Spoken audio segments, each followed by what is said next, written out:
Alors bonjour à tous et bienvenue, sur la chaîne J'alimente ma santé. Aujourd'hui, j'ai une invitée, Inga. Inga, qui est une amie depuis, 2008 je dirais, c'est ça? Ça fait depuis 2008 qu'on se connaît? Ah oui, je Ouais, pense. ça J'ai fait un moment, ça fait plus de 15 ans. perdu le fil déjà des années. Ouais. Alors aujourd'hui, c'est une interview un petit peu particulière. On va aborder plus des sujets, sur la femme de manière générale, sur le bien-être féminin, sur le cycle hormonal, sur les changements, de la femme et tu vas nous raconter un petit peu ton parcours, te présenter, et nous dire aussi comment tu accompagnes aujourd'hui, les femmes vers leur féminin sacré, pour se reconnecter en fait, tout simplement à leur féminin. Donc je te laisse te présenter et puis après on discutera un petit peu, on fera, une interview sous forme un petit peu d'échange, de discussion et de questions. Oui, bonjour à toutes et à tous. Je pense que les- le public principal qui vont nous écouter, je suppose que ça va être des femmes. Et pour moi, c'est vraiment la femme au centre de notre rencontre aujourd'hui. Et c'est la femme aujourd'hui qui est euh, la cause pour laquelle j'œuvre dans tout ce que dans tout ce que je chemine dans mon quotidien et dans mes activités. Euh, je suis Inga, d'origine biélorusse, euh, en France depuis plus de 20 ans déjà, et maman de deux garçons, euh, deux enfants qui ont eu lieu, on va dire, sur Terre, et une fille qui est au ciel, qui est aussi mon enfant. Donc c'est important déjà. Là, je commence à me présenter parce que toutes les femmes sont des mamans pour moi parce qu'elles ont leurs enfants qui sont nés ou qui sont repartis. Et même si mm, ça n'a pas eu lieu ni grossesse, ni euh, perte ou deuil, tous les enfants sont dans nos ovaires, ils sont dans notre ventre sacré, dans notre temple sacré. Et donc, nous sommes toutes mamans, même si l'enfant n'est pas né physiquement, on ne peut pas le toucher, mais voilà, chaque femme pour moi, c'est la mère. Et en plus de cela, elle est aussi la maman de tous les projets qu'elle fait naître, de tout ce qu'elle, tout ce qu'elle fait naître dans le quotidien, c'est aussi maternité, c'est aussi naissance des projets. Et donc, le sujet aussi principal autour duquel je sensibilise aujourd'hui les femmes, c'est retourner à notre cycle naturel qui est très différent de celui des hommes. Notre cycle lunaire, nous sommes les êtres lunaires, les femmes, et nous fonctionnons avec notre cycle menstruel comme la lune, donc plus ou moins 28 jours. Alors que les hommes, c'est les êtres solaires, ils se lèvent avec le soleil, ils se couchent avec le soleil. C'est leur rythme naturel. Euh, donc, pour me présenter, c'est un peu en spontané, comment dire, en freestyle, comme tu dis. Donc aujourd'hui, j'accompagne la femme dans tous les passages de sa vie. L'accompagnement par des cérémonies ou par des rituels de passage, on peut l'appeler aussi. Ce sont des cérémonies initiatiques, mais qui sont très importantes, qui n'ont pas donné, qui ne sont pas tellement respectées ni ont lieu dans notre société actuelle qui est qui est tournée vers d'autres différentes choses. Mais pour moi, c'est important on redonne l'importance, on révalorise nos étapes de passage dans la vie qui sont donc le premier passage, c'est la naissance, bien sûr. Après, c'est le cycle menstruel, là, quand la petite fille devient elle a ses premières lunes, donc on l'appelle ménarché, ménarche. Donc c'est un passage très important auquel on ne donne pas assez de respect aujourd'hui dans la société. D'ailleurs, pour les filles, c'est tout un autre système et rythme qui devrait se mettre en place dans les écoles. Donc c'est une célébration pour la fille, c'est une célébration importante parce qu'à partir de là, elle peut devenir maman. Donc son corps change totalement, c'est un grand passage, c'est très initiatique. Et d'ailleurs, il y a des pays où c'est célébré. Par exemple, sur l'île de Bali, toutes les petites filles pour cette fête, elles sont célébrées par leur cercle de femmes.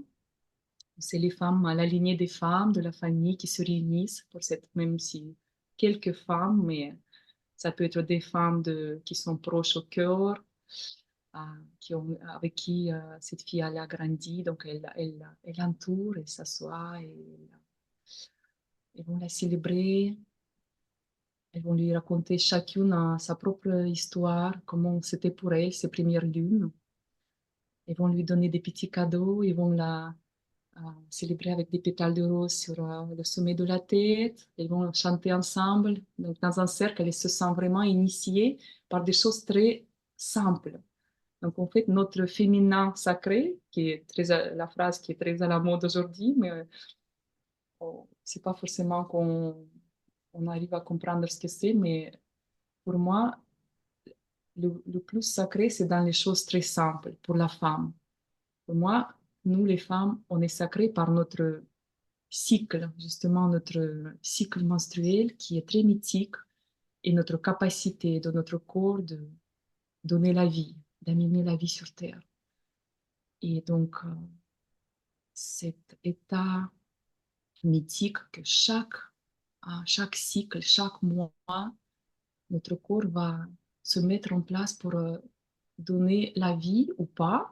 Et dans le cas où ça n'a pas lieu, on va évacuer ces endomètres, c'est les endomètres, endomètres qui devient donc on les appelle nos règles menstruelles. Et donc c'est chaque mois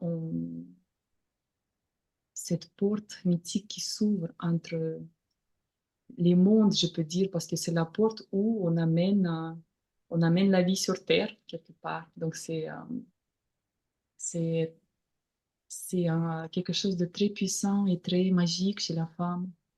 Donc, je continue un peu plus vers les étapes de passage de la vie de la femme. Donc, ensuite, elle devient femme. Quand elle va se marier, elle va rencontrer son homme, elle va devenir la femme. Donc, c'est le mariage. Ensuite, c'est la maternité, l'étape très importante pour la femme parce que c'est un travail, de tout notre corps, euh, de nourrir un autre corps à l'intérieur de nous et donner tout notre meilleur d'ailleurs, tout notre meilleur, on va nourrir cet être qui va grandir dans notre ventre et c'est magique aussi, c'est une période magique, la grossesse.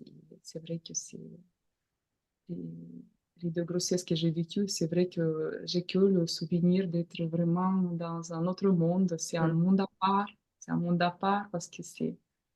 Et puis cette étape de l'accouchement où cet être va venir te regarder dans les yeux et l'accueillir sur toi, peau à peau, ça c'est génial. Et puis notre magie, voilà, notre sang qui va se transformer en lait maternel avec l'amour, le sang qui se mélange avec de l'amour pour nourrir cet être en se connectant, c'est juste magique. C'est notre corps, c'est vraiment rien que ça, fabriqué de lait qui est jamais pareil du matin au soir, des étapes des allaitements aussi, ça change le contenu du lait et c'est magique, je trouve aussi. Et puis donc, maternité qui est D'ailleurs, la femme, elle est très, très seule aujourd'hui parce qu'on se tourne très vite vers le bébé, mais en fait, c'est la maman qui a fait tout le travail. Oui, cet enfant, il est né. Et même l'anniversaire de l'enfant, c'est la maman qui est la grande fête parce que c'est elle qui a donné cette vie. C'est autant la fête de maman. Et aujourd'hui, on va se retourner plus vers le bébé, mais on se pose pas la question comment va maman d'ailleurs, parce qu'elle a 9 mois, elle a donné tout son meilleur pour cet enfant. Et d'ailleurs, c'est la tradition très ancestrale et authentique de rester alité, allongé au moins 40 jours pour récupérer. Ça, c'est nos grands-mères, nos ancêtres, les femmes de l'époque qui savaient cette sagesse, mais aujourd'hui, on va très vite retourner au travail et on retrouve beaucoup de dépression et tellement de cas quand la femme va très mal et elle a besoin de soutien ou elle va sauter par la fenêtre pour se jeter tout simplement dans le vide. Donc, ça montre aujourd'hui qu'il y a du soutien vraiment à apporter sur ce côté de maternité. Puis donc, je continue sur les étapes de passage. C'est donc après la maman, nous sommes maman aussi de tous nos projets. D'ailleurs, c'est considéré si la femme n'a pas eu de grossesse, à peu près, c'est à partir de 25 ans et jusqu'à donc 45-50, c'est la période la plus productive de notre vie.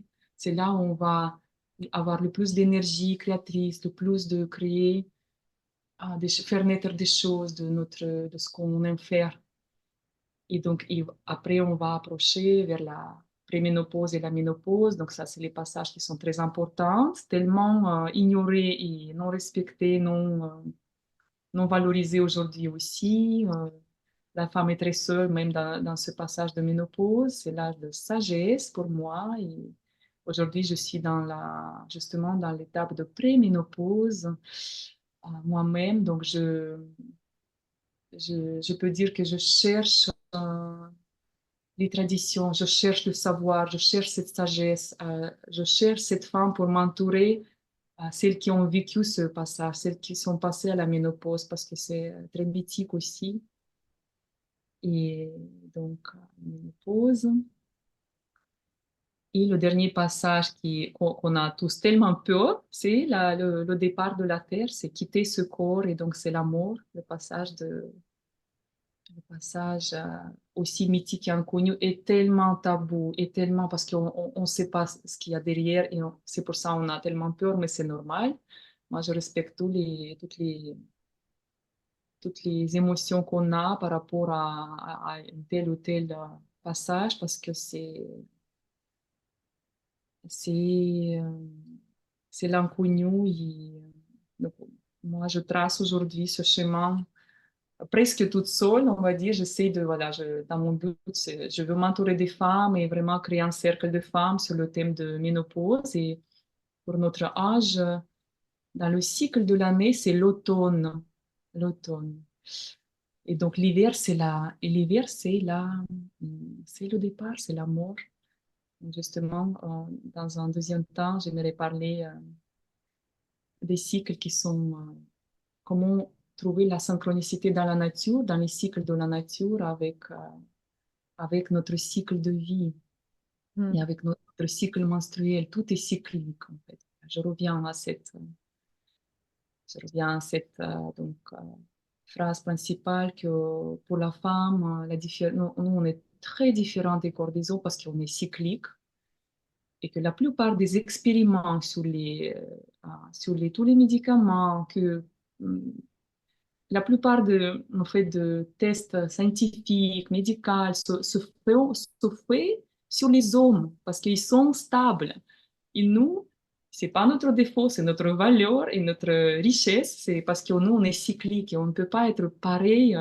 On change le long du cycle mensuel, on peut dire. Et puis, il y a plein d'autres cycles qui peuvent se rajouter aussi dans notre vie, qui peuvent influencer notre état émotionnel, physique, mental, spirituel. C'est différent. Nous, on est toujours On va monter sur le sommet de la montagne et on va descendre dans la vallée. Et donc, pour moi, j'expérimente déjà, voilà, ça fait peut-être un cycle entier que je m'observe déjà, vraiment dans l'observation du cycle de la nature, de mon propre cycle. Et là, quand j'ai plus de mes lunes régulières, c'est considéré la préménopause, c'est quand on n'est pas sûr encore. Parce que la ménopause s'installe, on dit que quand pendant un an, on n'a plus de Ouais. lune. On n'a plus de lune pendant un an. Donc ça, c'est ménopause. Là, donc et là, c'est aussi un passage, un deuil. Voilà, on dit au revoir à notre maternité et les lunes ne seront plus là.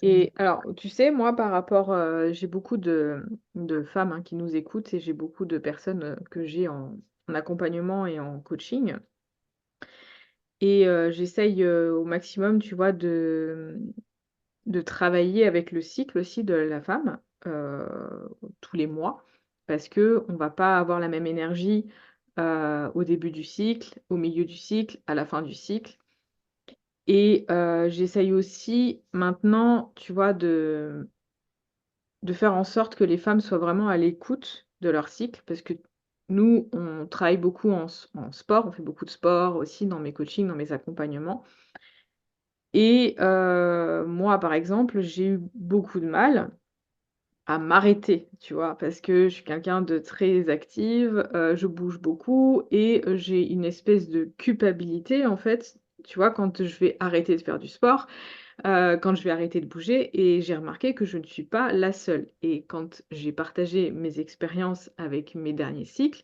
où j'ai dit: «Voilà, je m'autorise à me reposer, à dormir, à rien Mhm. faire, à me mettre dans ma grotte» et tout ça, si tu veux, ça a réveillé plein de personnes qui me suivent et qui m'ont dit: «Mais merci de m'avoir dit ça parce que moi-même je m'autorise pas ça non plus».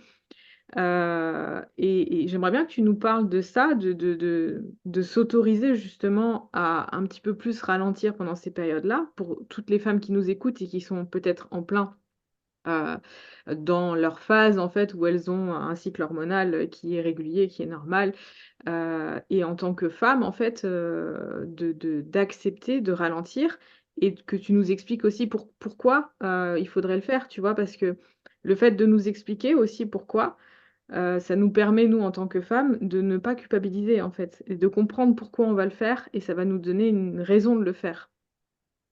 Bien sûr, ça c'est vraiment une question importante et un sujet vraiment, un grand sujet important qui me touche vraiment à cœur de transmettre aux autres femmes parce que c'est vraiment c'est là la clé de notre santé, de notre bien-être, de notre guérison, pas entre guillemets, mais vraiment guérison de plein de choses quand on va, quand on va vraiment comprendre qu'on est cyclique et respecter notre corps qui est cyclique, créé par la nature. Ah, donc, pourquoi on va dire qu'on est cyclique? Parce qu'on a notre cycle menstruel. Et si on peut, par exemple, on se met à observer notre cycle, on va remarquer que, euh, eh bien, pendant les lunes, c'est l'hiver. Pendant les lunes, c'est quelque chose qui va nous ralentir, en fait, ce processus du sang qui sort, en fait, rien qu'en s'écoutant son propre corps, on n'a pas trop envie de faire des efforts autant que dans l'ovulation. Donc, dans la nature, l'ovulation, c'est l'été. On est en pleine forme. Dans la nature, c'est l'été. Et donc, menstruation, c'est l'hiver. Ici, on observe la nature. C'est très simple. On n'a pas besoin d'aller prendre des coachs pour comprendre pourquoi. En fait, tout simplement, en observant la nature, on va comprendre comment c'est dans la nature, en fait, comment c'est chez les animaux, comment ça se passe. Il y a donc l'été et la pleine lune. Dans le cycle mensuel, c'est la pleine lune. Dans l'annuel, c'est l'été. Donc, c'est la phase, l'ovulation. C'est là, on est pleine, on déborde, on a envie créer, on a vraiment la pêche et parfois on se prend tellement de choses qu'après on n'arrive même pas à assumer physiquement, tellement on est enthousiaste, oui, enthousiaste et créatrice. Alors que quand c'est l'hiver, quand c'est les jours de lune, c'est notre menstruation, c'est la nouvelle lune. Elle est dans le ciel, elle est invisible. C'est vraiment la nuit dans le ciel. En hiver, si, c'est sûr qu'ici, quand on est dans le sud, on n'a pas de neige, mais en fait, en hiver, la nature, elle se repose. On regarde qu'est-ce qui se passe en hiver. On est les feuilles qui tombent, qui vont se digérer, se dégrader et décomposer dans la terre. Et sous la neige, la terre se repose pour digérer tout ce qui est tombé, tous les fruits qui sont tombés des arbres, etc.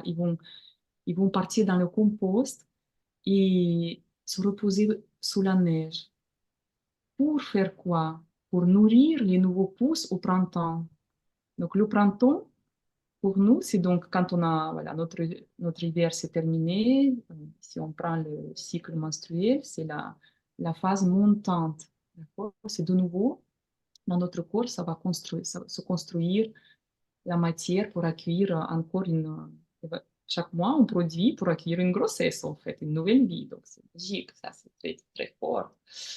Alors, le pouvoir de notre corps. Et donc, au printemps, qu'est-ce qu'on observe dans la nature extérieure? C'est les nouveaux pousses, les feuilles vertes, ça commence, c'est encore fragile, mais c'est déjà voilà, l'ère de renouveau, c'est renouveau, nouvelle naissance. Eh bien, c'est comme ça que on fonctionne nous aussi. Ici, on observe vraiment avec la nature, on va pouvoir s'accorder nos propres sensations. Donc, le printemps avance, il va y avoir les premiers fruits qui vont commencer à apparaître sur les arbres, etc. Chaque, à chaque plante, à chaque fruit, c'est son propre temps, bien sûr. Mais en gros, c'est vraiment l'été quand on a l'abondance des fruits, l'abondance des légumes. C'est vraiment le panier de l'abondance, en fait. C'est vraiment la fête de la terre. L'été, c'est pour ça, dans les rythmes de l'année, il y a les fêtes du cycle de l'année qui se fêtent par des Celtes, d'accord? Donc, c'est nos ancêtres, c'est les peuples qui observaient la nature et qui ont donné certains points dans l'année ou pour fêter vraiment les sommets, les culminations de chaque saison. Donc, en été, vraiment, c'est l'Ita, c'est la fête qui va célébrer l'abondance de les récoltes, c'est la récolte des fruits. Et puis, en avançant vers la fin d'été, début automne, là, on était indien encore. Justement, on était indien, c'est encore justement, c'est la préménopause. Intéressant parce que dans le cycle de la vie de la femme, c'est l'été indienne. Là, je le savoure vraiment avec beaucoup d'écoute parce que pour moi, c'est quelque chose que je découvre aussi. Et je suis sûre que chaque cycle, chaque année, je veux encore plus m'ouvrir et plus voir des choses. Et là, j'ai trouvé que ça me correspond tellement que l'été indien, c'est pas vraiment l'automne qui est là, mais il y a encore des fruits qu'on peut encore goûter. Et c'est le moment où nos ancêtres regardaient quelle est la récolte pour la saison, quelle est la récolte pour l'année ou l'hiver qui va arriver. C'est là où on va faire euh, le bilan. On peut faire le bilan de l'année parce que là, cette année, ça tombe au 1er novembre, la fête on s'appelle Samhain, les Toussaint. C'est là où on va se connecter aux ancêtres mais naturellement, c'est là où commence la nouvelle année dans la nature. C'est vraiment en novembre. Mais pas, en fait, c'est pas toujours 1er novembre que ça tombe. Oui, il y a eu un peuple, une tradition qui a fixé les dates fixes, Mais pour moi, moi, je trouve que pour la femme et pour la nature, c'est jamais fixe. Parce que parfois, on a à l'automne tardif, on a le printemps qui est beaucoup plus tard aussi. Donc, c'est vraiment en observant la nature, c'est les dates euh, qui bougent un petit peu. Mais c'est voilà, la période de novembre, là, avant novembre, là, pour moi, c'est vraiment l'été indien et on fait le bilan de notre année, qu'est-ce qui s'est déroulé et quels sont mes fruits et quels sont mes cadeaux de cette année, de ce cycle. Pour- dans l'année de la femme, dans la vie de la femme, c'est la préménopause, c'est aussi l'âge où je regarde. Eh bien, j'ai tracé, donc là, j'ai 48 ans. Là, j'ai tracé pas mal de schémas.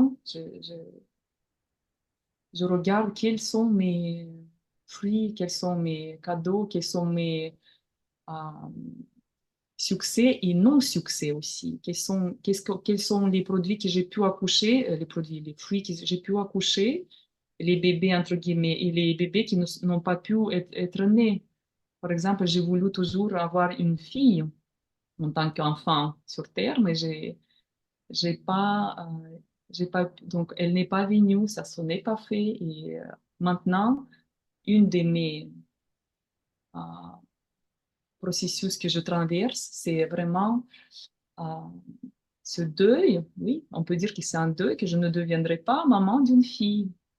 Et donc, je dis au revoir à cette possibilité-là, oui, et je me respecte que oui, oui, c'est une tristesse que je traverse. Oui, c'est un fruit voilà, qui va être qui ne sait pas, qui n'est pas se présenter, qui ne s'est pas présenté à moi. Et comme sur un arbre, il y a toujours les fruits qui sont très beaux, il y a les fruits qui sont comme ci, comme ça, pas très, hein, et les fruits qui sont euh, abîmés, pas beaux, noirs, etc., et qui vont aller à la terre et se digérer en compost. Donc c'est comme ça aussi, je pratique. J'expérimente de prendre tous les cadeaux de mon cycle. Par exemple, si mon cycle annuel, cette année, j'ai pris comment ça s'appelle Donc, en fait, c'est un fruit de l'automne et c'est une tradition un peu authentique, ancestrale, de faire un collier. Et j'ai voulu faire ça, j'ai réuni un petit cercle de femmes sur Zoom, d'ailleurs, en ligne, pour celles qui voulaient faire avec moi ce petit rituel pour faire le bilan de cette année-là. Eh bien, on voit et chaque graine que je mettais sur le fil, sur mon fil, je donnais le nom. C'est quoi ça? C'était quoi pour mon succès, mon cadeau de cette année-là? Par exemple, là, j'ai réussi de organiser mon cercle de femmes dans une sauna russe, par exemple, en Biélorussie. C'était voilà, et j'ai même mis plusieurs baies comme ça parce que c'est un vrai cadeau, c'est un vrai fruit que j'ai porté, que je faisais nourrir et que j'ai accouché. Mmh. Cercle de femmes dans un sauna voilà, avec les petites cérémonies pour la femme. Euh, et puis, il y a des fruits qui n'ont pas pu, voilà, par exemple, j'ai pas pu aller là au Mexique fin octobre. Eh bien, je le mets là aussi. Parce que dans la nature, on va pas couper ce qui est, en fait, on est entier, on accueille tout. La société moderne, de tous les côtés, on entend que le succès, succès, succès, succès. Mais c'est comme si on demandait tout le temps que l'été soit là, que tout le temps que le soleil, il n'y a pas de nuit, il n'y a pas d'hiver, il n'y a pas de choses à mourir et à lâcher. Et donc, eh bien, ça va pas pour moi. Et ça va pas. Et je trouve que c'est important de donner la place et la valeur à chaque chose. euh, Dans la nature, il n'existe pas tout le temps le succès. C'est cyclique. Il y a des choses qui meurent et il y a des choses qui naissent. Dans la nature, bon, ça nous parle bien, cette expression qu'il y a que la cellule cancéreuse qui a tout le temps le succès de grandir, la cellule cancéreuse, d'accord? Sinon, dans la nature, un arbre va pousser, va donner des fruits, il va avoir des fruits pas très beaux, va avoir des fruits très amers, il y a des fruits qui sont acides, et donc il n'y a pas que des fruits beaux et sucrés. Eh bien, pour notre chemin de vie, c'est pareil. Ça, c'est mes fruits de mon année. Et j'ai encore gardé l'aiguille, le fil rouge, parce que je suis sûre que j'ai oublié encore des choses. Et ça, c'est pour donner la place à vraiment à chaque chose, dire oui, je l'ai faite, oui, je reconnais, et oui, et je reconnais même mes défaits, en anglais, c'est fuck up, ça s'appelle. Fuck up, c'est, je sais pas s'il y a un mot en français, un peu pour dire que c'est une non-réussite, mais je lui donne sa place, je donne sa place à mes tristesses et à mes échecs. Voilà, les échecs, ça peut être un mot aussi, oui, Mmh. qui correspond bien. Et, et bien, ça, ce collier, il va me nourrir tout l'hiver parce que là, on rentre dans la partie de l'année très sombre, très noire, et les jours raccourcissent, et c'est, la nature, elle ralentit. Et bien, si on écoute notre corps, notre nature féminin, c'est aussi le ralentissement on peut ressentir dans le cycle annuel. Mais aussi, il y a un cycle menstruel, on va tenir compte parce que avec l'ovulation, j'ai plus de pêche et plus d'activité. Et d'ailleurs, c'est là où je conseille toujours, je dis aux femmes, mettez toutes vos signatures importantes, rencontres, euh, rendez-vous, Projet, projets, lancement de projets pour le cycle, le pic de l'ovulation. Parce que quand on est dans la plaine et quand on est sous la neige, c'est pas le moment de... ça peut même retourner contre nous, ça peut être, voilà, un caca. on est trop émotionnel, je trouve, pendant cette période, il faut pas prendre de décision, je lisais un truc, je sais plus, qui disait, c'est la période où presque tu as envie de te jeter par la fenêtre, donc il faut surtout pas prendre une décision, tu vois? Dans la période, où tu as tes menstruations parce qu'en fait, tu pas bien du tout, tu pourrais presque quitter ton conjoint, tu vois? Tellement, il y a des trucs qui te viennent dans la tête. Et cette phase, elle heureusement qu'elle dure que quelques jours, mais quand on est dedans, et je peux comprendre parce que je le vis aussi et on le vit toutes en tant que femme, quand on est dedans, on a l'impression que ça ne va pas s'arrêter, tu vois? Et heureusement que c'est très ponctuel et que ça dure, qu'une petite phase de quelques jours et après Mm. ça va beaucoup mieux. Et tu vois, par exemple, moi, je vais faire la superposition avec, ce que je fais, avec le sport, par exemple.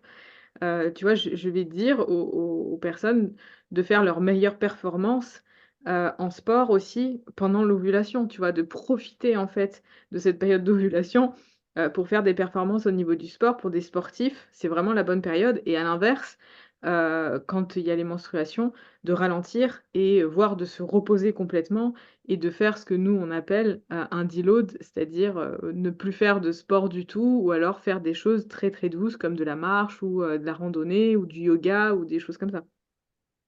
Bien sûr, bien sûr.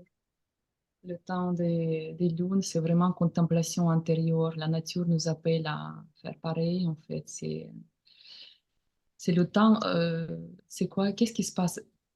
Pour comprendre qu'est-ce que je peux faire pour moi, on regarde la nature. Elle fait quoi en hiver? Elle est vraiment intériorisée. Elle porte pas de fruits. Elle court pas pour avoir du succès, mais ça n'existe pas. Et ça n'existe pas. Si on a tout le temps le soleil et l'été, on vivrait dans le désert aujourd'hui. On n'aura jamais de la verdure, des aliments qui poussent, rien du tout. Mais cette terre, elle est fertile grâce à l'hiver. Et justement, pour revenir au cycle menstruel, qui est tellement tabou et, moi, je ose dire diabolisé, parce que c'est Mmh. presque la honte pour la femme. Depuis petite fille, on n'est pas initié et on nous met le fardeau que c'est la honte. Et dans les religions même, on n'a pas le droit de rentrer dans l'église, la religion orthodoxe. Mais c'est, en fait, ça a été depuis l'époque où cette religion a été installée pour prendre contrôle, totalement contrôler la femme, je vais oser dire, parce que c'est depuis 13 000 ans, et cette histoire dure. Et avant, les femmes vivaient complètement différentes et c'était le respect de leur cycle. Et aujourd'hui, pour moi, mes jours de cycle, si elles viennent, c'est encore précieux, je les attends quand elles viennent, mais si j'avais le cycle aujourd'hui, pour moi, c'est tellement sacré et tellement autant cadeau que l'ovulation. Moi, je, j'apprends à vraiment voir ce côté beau de cette étape-là et nous respecter dans le rythme parce qu'on est tellement pressé qu'il y a tout le temps du succès toutes les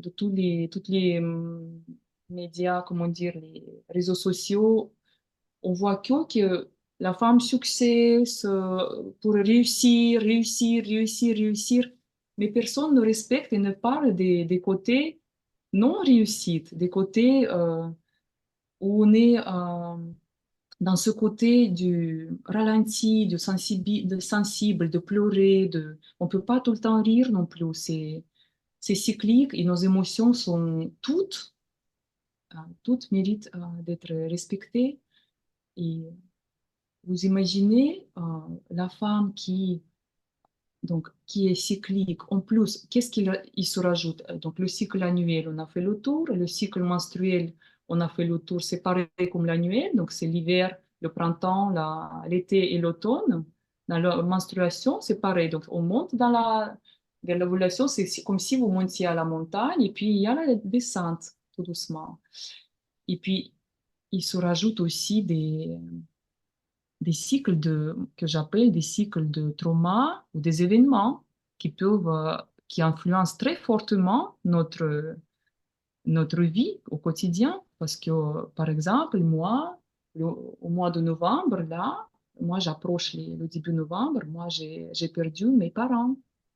Et pour moi, c'est le cycle de trauma qui est là et il faut respecter et je ne vais pas me déconnecter de ça pour ne pas penser. Pour moi, c'est au contraire. Moi, j'invite toujours la femme de regarder et de la façon la plus douce pour guérir et être en paix, c'est vraiment chaque cycle, pas à pas, par des petits pas, prendre les gorgées de cette tristesse et essayer de les digérer. Et c'est en fait, au fil du temps, ça devient notre histoire de force et nos cadeaux parce que ça nous ramène des vrais cadeaux, même les événements très tristes, comme deuil, perte, tous ces chagrins. Moi, je fuis pas, je les respecte et pour moi, il y a des cycles dans l'année, les dates dans l'année où j'honore les événements qui m'ont choqué à l'époque, qui m'ont traumatisé et auquel, petit à petit, eh bien, si ça revient, ça veut dire que c'est encore en cours. Mais c'est jamais en rond, ça tourne jamais en rond. Nous, on fonctionne comme une spirale. C'est comme si que la spirale qui s'ouvre, qui s'explore, et petit à petit, on fait le tour de cette spirale jusqu'à être complètement guéri d'un trauma ou d'un événement voilà, qui va être. Mais ça va faire 3 ans que j'ai enterré mes parents. Je pense que c'était une perte et un événement parce qu'ils sont partis tous les deux dans la même semaine, de les avoir cercueil tous les deux, inattendu en plus, départ inattendu et sans pouvoir leur dire au revoir, c'était l'époque du Covid. Donc, ils sont partis dans les murs de l'hôpital et donc pour moi, eh bien pour moi, c'est un grand chagrin, une grande tristesse, mais quelle bénédiction et quelle force et moi, grâce à ça, je suis allée voir qu'est-ce que c'est le thème de la mort, de départ de mort, de départ de la terre. J'ai créé un hôtel pour mes parents avec leurs photos. Et c'est un hôtel où je viens, c'est un hôtel de mes ancêtres où j'ai besoin de soutien. Je demande leur bénédiction vraiment. Je dis aujourd'hui, j'ai besoin de vous je vais avoir ça, ça, ça. Eh bien, pour moi, je les ai vraiment maintenant en soutien de là-haut. Et quand je cherche une réponse, je m'adresse à mes ancêtres aussi, je me relie même à mes grands-mères. Donc, pour revenir dans notre état toujours en pleine forme, eh bien, dans la nature, ça n'existe pas. Je répète encore une fois, c'est que la cellule cancéreuse qui est tout le temps en pleine forme. Eh bien, dans la nature, il y a un fruit, il est en pleine forme, eh bien, en automne, il va pourrir, il va aller à la terre, il va mourir. Et donc, c'est pareil avec tout. On- Et quand on commence à s'écouter et écouter ce cycle naturel, on va de plus en plus ressentir que, ah bien là, non, et bien là, je vais pas, désolé, moi je m'allonge là, je vais pas faire cette sortie, et bien parce que j'ai besoin de repos. C'est mon corps qui me parle. Moi, je peux très bien avoir comment dire, les idées et les envies qui viennent de l'extérieur, voilà. Mais à chaque fois quand je peux, je respecte vraiment mon corps. Ça m'est arrivé parce que je suis aquathérapeute, et je travaille dans l'eau pour les séances individuelles de relaxation aquatique, dont tu as connu une séance dans l'eau aussi. Et bien, comme mon cycle maintenant n'est pas régulier, ça vient une fois tous les 3 mois, et bien, j'avais programmé, par exemple, à Moscou, un voyage où plusieurs dizaines de personnes m'attendaient pour un week-end, d'accord? Et j'avais prévu ce voyage, et bien, je m'assois, je me mets dans le train et j'ai mes lunes qui arrivent. Et là, du coup, je vois ma responsabilité, je ne peux pas annuler. Et là, ça m'est vraiment arrivé. Mais je vois comment c'est différent. J'étais dans l'eau pendant 2 jours non-stop à prendre les gens dans les bras. Eh bien, je vous dis que c'est pas pareil si j'étais dans une phase au sommet de mon ovulation. Là, je m'accorde avec la lune. Quand j'ai pas mon cycle, je regarde la lune. Quand c'est la pleine lune, et je regarde, est-ce que vraiment là, je suis en pleine forme? Eh bien oui, c'est vrai que je m'accorde avec la lune. Je prends des bains de lune aussi. Quand c'est la pleine lune, j'aime bien sortir sur la terrasse et m'allonger euh, à minuit, m'allonger si elle est là pour prendre la lumière, pour vraiment venir me baigner tout mon corps pour encore m'accorder avec elle, encore plus être synchronisé avec la lune. Et encore, oui, je reviens à cette expérience. Donc, je me dis, eh bien, je ne peux pas annuler. Eh bien, je suis allée travailler très intense et j'ai vu les conséquences de mon corps qui a, après, a eu besoin presque d'une semaine de repos. Une semaine au lit. Au lit, mais bon, m'allonger pendant une semaine, j'avais besoin de vraiment récupérer. Donc, je vois comment vraiment mon corps voilà, me parle. C'est vrai que dans notre société, c'est difficile parce que, bah, aujourd'hui, toutes les femmes travaillent. Elles ont un métier, tu vois? Et c'est très difficile pour la plupart des femmes de concilier leur métier, leur travail et le cycle, hormonal, leur cycle, leur lune, tu vois? Elles sont quand même obligées d'aller travailler. Il y en a certaines, c'est difficile, tu vois? Tu sens qu'elles sont vraiment très fatiguées et il faut pas oublier aussi, que cette période-là, on se sent nous, en tant que femmes, on se sent très vulnérables. Il y a une très forte vulnérabilité. Moi, je le vois, je le ressens. Je sais qu'à cette période-là, j'ai besoin en fait, que mon homme soit présent, mais qu'il soit présent, tu vois, en tant qu'homme, fort pour me protéger, tu vois? J'ai besoin de protection à ce moment-là, parce que j'ai une telle vulnérabilité que j'ai l'impression qu'il peut m'arriver beaucoup de choses et c'est même presque stressant, tu vois? Je pense que ça doit venir encore heu, de l'époque, préhistorique ou j'en sais rien, ou je sais pas. Mais, il y a cette espèce de cerveau reptilien, tu sais, qui est là et qui a peur, en fait, tout simplement, qui sent que, l'énergie, elle est plus là, l'énergie, elle nous quitte littéralement. Moi, je me sens vidée, en fait et j'ai remarqué que plus, je vieillis et plus mes cycles sont difficiles. plus émotionnellement, c'est compliqué, tu vois. À 20 ans versus maintenant, à 45 ans, je vois vraiment la différence. Et je sens vraiment que j'ai besoin de ce ralentissement, de dormir, de presque me mettre dans mon lit, dans le noir, à écouter de la musique douce et des méditations, et savoir que mon homme est pas loin pour me protéger. Tu vois, j'ai besoin de mon homme protecteur, tu vois. Et Oui. aussi qu'ils comprennent, parce que, bah, les hommes, mais ils vivent pas ça, donc ils peuvent pas comprendre ce que nous on vit, dans notre corps en tant que femmes. Et de leur expliquer aussi, tu vois? De leur dire: «Voilà, là, je vais pas être comme d'habitude, je vais peut-être pas être super agréable, j'ai besoin d'être un peu plus seule et de solitude». Et parce qu'en fait, c'est là le paradoxe, c'est qu'on a besoin d'être seul et de solitude, mais en même temps, on a besoin que l'homme soit présent et de protection. Donc Mhm. il faut qu'il arrive en fait à être suffisamment présent et discret, tu vois? Donc parfois ils ont du mal les hommes à trouver leur place aussi, tu vois? Parce qu'ils comprennent pas bien réellement ce qu'on veut, tu vois? Des fois ils se disent: «Mais les femmes vous êtes bizarres, on vous comprend pas parce qu'on a envie qu'ils soient là, mais qu'ils soient pas là», tu vois? Mais pas trop. Dans les lunes, moi, c'est besoin de solitude plutôt. C'est vrai que moi aussi, j'ai envie de vraiment être dans le noir, dans la grotte, comme tu dis. Vraiment, c'est l'hiver, comme l'hiver sous la neige, on va dire. Sous la couette. La neige, c'est la couette. On Et hiberne. on hiberne. J'ai pas forcément, oui, mais c'est important de s'écouter parce que pour chaque femme, Oui, est-ce que j'ai besoin de présence de l'homme à côté de moi? Oui, peut-être pour faire des choses que je peux pas faire, mais pas forcément pour moi, de mon côté. Mais c'est pas, moi je dis encore une fois, c'est vraiment individuel pour chaque femme. Il n'y a pas de protocole comment vivre mon cycle menstruel. Mais c'est surtout pour découvrir de quoi j'ai besoin.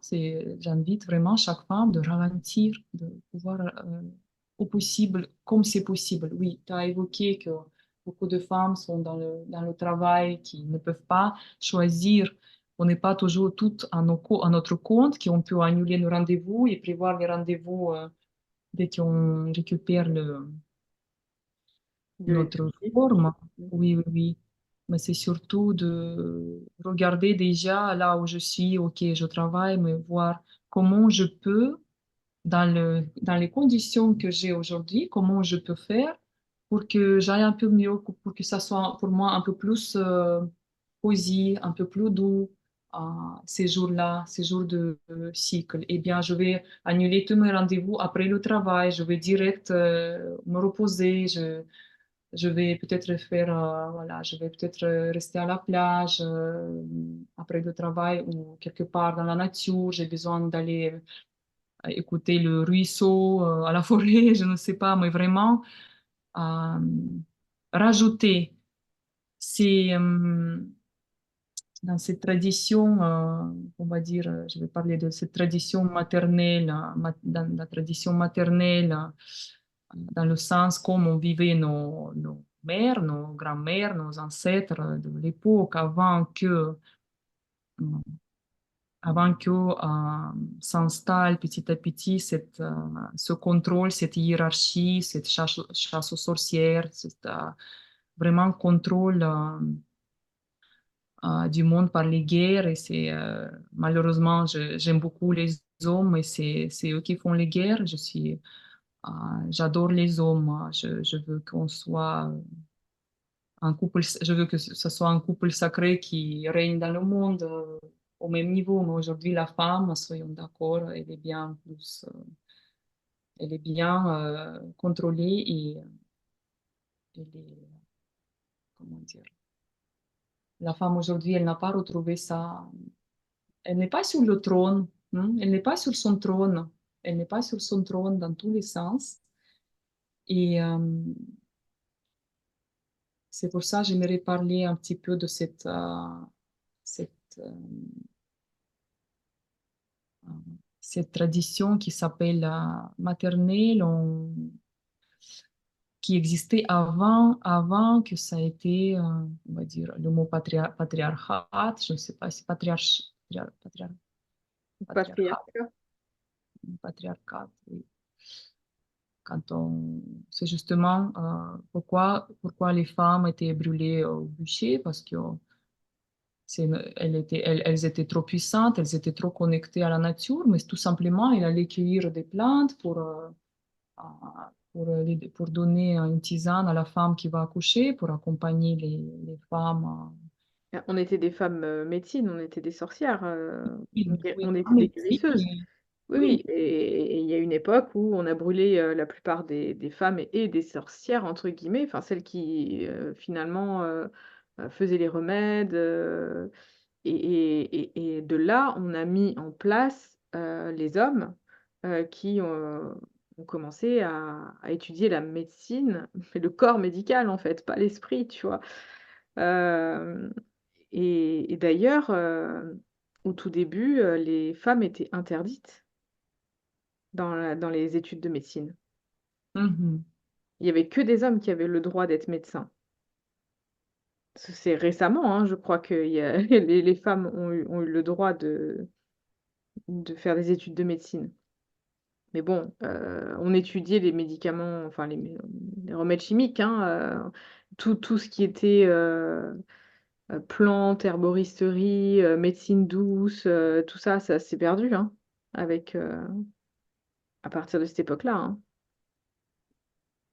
Alors justement, j'ai mon livre qui est en russe, mais elle s'appelle, l'écrivaine, c'est Merlin Stone. Mmh. Euh, Ça s'appelle quand Dieu était une femme. Je crois qu'en version française existe. En anglais, c'est sûr, parce que ça a été traduit de l'anglais.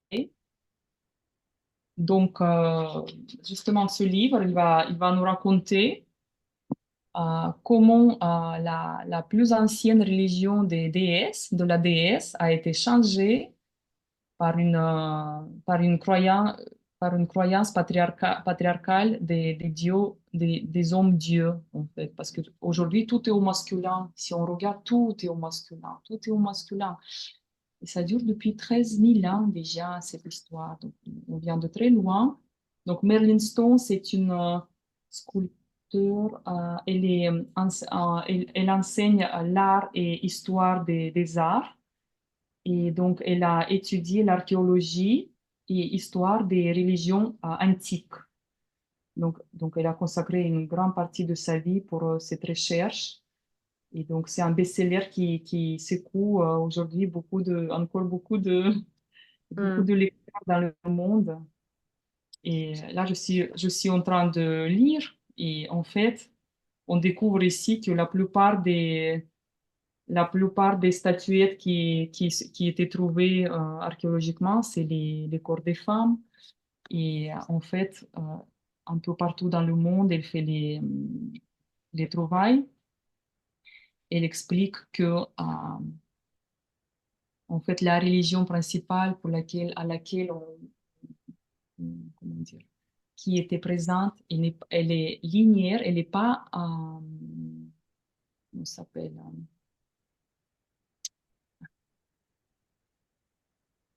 hiérarchique. Elle n'est pas hiérarchique, mais c'était vraiment la femme, comment dire, la grande déesse, on l'appelle Great Mother. C'est celle qui donne la vie à tout.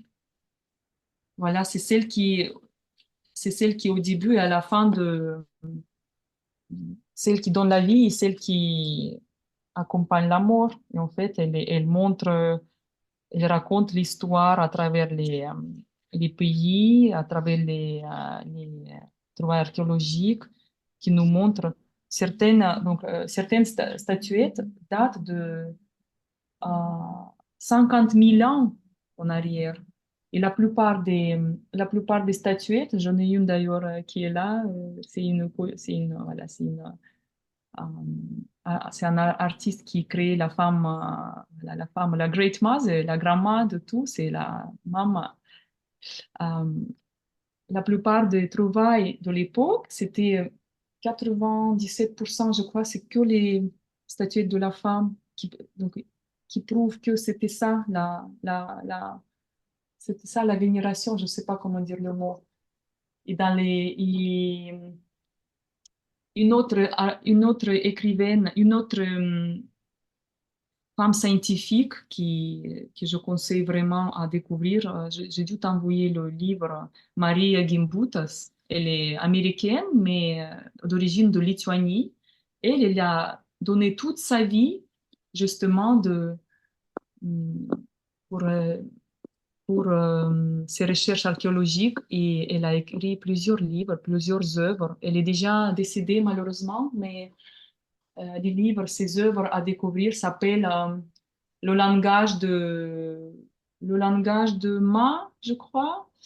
Il y a un autre. Il faut voir qu'est-ce qui existe en français, mais Maria Gimbutas, on peut faire la recherche de la littérature.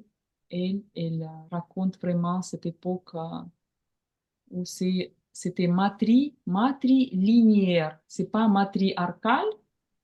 Elle dit qu'il n'y a jamais eu vraiment des époques où c'était la femme au pouvoir et l'homme en bas, non, mais vraiment de très belles périodes, très belle époque avec ces traditions. Et justement, moi, aujourd'hui, j'aimerais et ça m'intéresse de faire, de m'ouvrir à cette tradition maternelle, donc tous les soins que j'apporte à la femme dans les justement aujourd'hui que j'accompagne, que ce soit dans l'eau ou dans l'eau, d'ailleurs je prends aussi les hommes, mais pour les rituels, ces cérémonies de passage pour la femme, j'utilise vraiment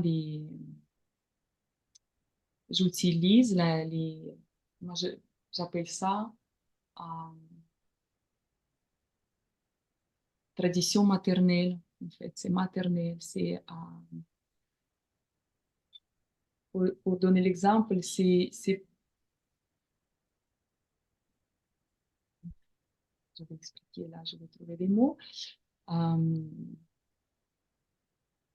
les soins que j'apporte à la femme, c'est pour donner, de l'accompagner dans la douceur, dans le respect de son cycle, en lui transmettant cette sagesse de nos anciennes, de nos lignées de femmes, et que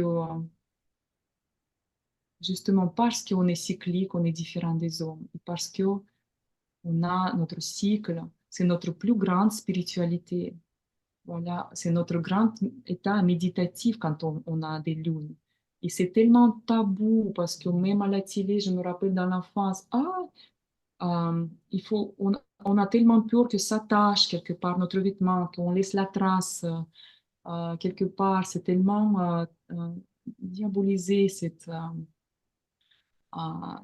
lunes de la femme. Alors que le sang qui vient des guerres, il y en a partout qui gicle. Il y a partout du sang qui gicle aujourd'hui. C'est les vies qui s'en vont avec les guerres et les guerres et les guerres. Mais qui fait ces guerres? Est-ce que la femme veut la guerre aujourd'hui? Est-ce que les femmes vraiment veulent faire ça? Nous, on est des prêtresses ici, vraiment, on est là pour vraiment que la paix s'installe. Et d'ailleurs, notre sang, c'est le seul sang qui ne vient pas de la guerre, d'avoir tué quelqu'un, c'est le sang sacré. Et justement, notre différence par rapport à cet état spirituel. Donc, l'homme, il est par sa nature, il va faire comment dire, il veut faire des efforts, il a besoin d'être héros, il a besoin de monter les plus grands sommets d'Himalaya, il a besoin de faire beaucoup d'épreuves pour se sentir fort et héroïque.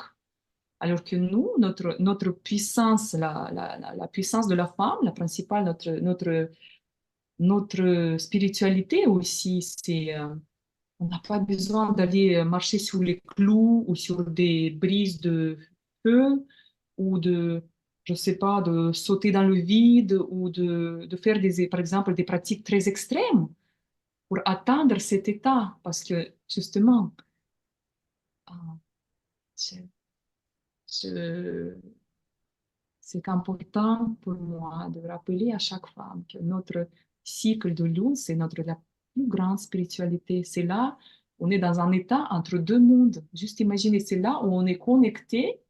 C'est pour ça qu'on était sur des bûches. parce que c'est les portes mythiques qui s'ouvrent chaque mois. C'est là où on peut faire de la magie. On a cette puissance de... Vraiment, c'est pour ça on avait peur de... Les hommes, ils avaient peur de nous parce qu'on a cette puissance innée par la nature. Oui, et on n'a pas besoin d'aller faire à la quête de vision, rester trois nuits sans... Oui, peut-être il y a, je veux dire, tout à sa place, tout à sa place. Mais pour moi, oui, moi, je suis passée par cette tradition héroïque, je l'appelle, parce que tradition maternelle, c'est là où on écoute dans notre cycle, c'est là où on est vraiment dans la connexion avec la nature et on retrouve notre puissance par notre, justement, par notre cycle naturel. Et je suis passée beaucoup d'années aussi par la tradition héroïque et j'ai marché sur des clous et je croyais que je vais rester 45 minutes sur des clous.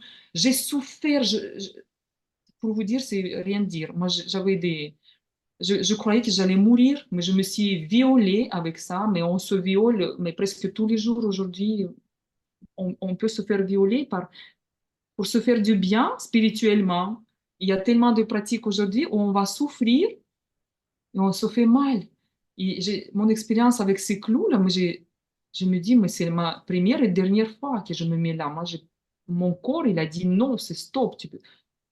J'étais déjà assez à l'écoute, mais j'ai passé par ça. J'ai passé par beaucoup de jeûnes, Mmh. de manger que cru pendant 7 ans. Mais là, c'était mon chemin de guérison, mon chemin de guérison pour les cellules cancéreuses qui étaient présentes. Mais bien sûr, tout a sa place. Si, c'est notre chemin, c'est notre expérience. Mais c'est pour juste rappeler à la femme, oui, on peut tout faire, on peut expérimenter. Parce que si vous regardez toutes ces méthodes héroïques, elles ont été créées par les hommes et pour les hommes. Parce que l'homme qui crée ça, est-ce qu'il tient compte de notre cycle, de nos hormones, de notre hiver et notre été? Jamais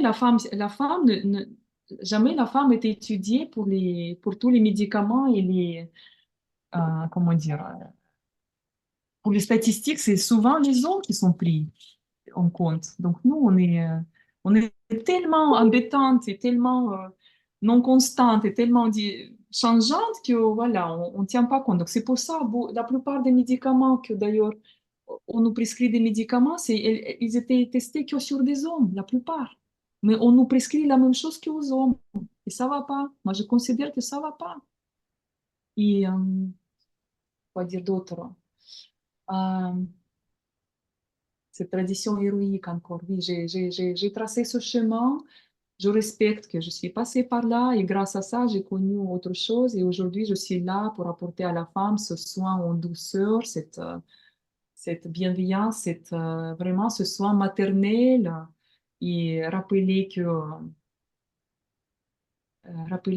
aider à se rappeler à la femme elle est reine, qu'elle est reine sur son trône, qu'elle revienne sur son Ouais, trône. mais est-ce que tu penses pas qu'il y a un côté un peu de peur en tant que femme, de pas être à la hauteur comme les hommes, de faire comme eux, tu vois, de vouloir faire des défis, de vouloir faire certaines choses qui nous rendent un petit peu héroïques parce que justement, on n'a plus cette place de femme sacrée, divine, qui a des pouvoirs, parce qu'on est déconnecté en fait de tout ça. Et comme on est dans une société qui est beaucoup plus masculine aujourd'hui, les femmes, en fait, ont du mal à trouver leur place en tant que femmes et elles copient-collent un petit peu ce que font les hommes, tu vois, pour se dire je suis sur le même niveau qu'eux. Moi aussi, je sais sauter en parachute. Moi aussi, je fais des choses comme ça, alors que finalement, c'est pas la place de la femme.